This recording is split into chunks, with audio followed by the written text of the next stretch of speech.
আচ্ছা, আমার মতন কার কার রবিবার বিকেলে ঘরে থাকতে একদমই ভালো লাগে না? যখন এই কথাটা ওকে বললাম তখন ও সামনে থেকে বলে যে চলো তাহলে কোথাও ঘুরিয়ে নিয়ে আসি আর সঙ্গে ডিনারটাও করে আসবো।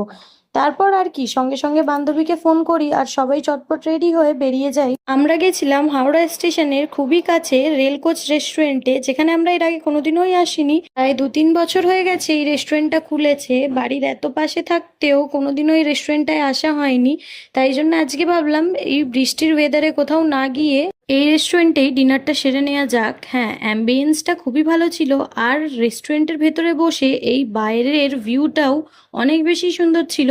আপনারা যতক্ষণ না নিজে থেকে আসবেন কেউ বিশ্বাসই করবেন না যে খুব সুন্দর একটা ভিউ।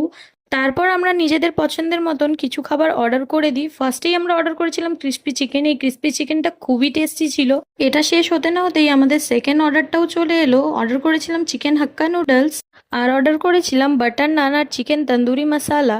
আর একটা কথা না বললেই নয়, এখানে কিন্তু খাবার দাবারগুলো খুবই গরম গরম সার্ভ হচ্ছিল, আর কিন্তু সবই খাবারের প্রাইস খুবই অ্যাফোর্ডেবল। বিলটা পেমেন্ট করে বাইরে বেরিয়ে একটু ফটোজ আর ভিডিও তুলে নিয়ে তারপর আমরা ঘরের দিকে রওনা দিলাম। Tata, thanks for watching.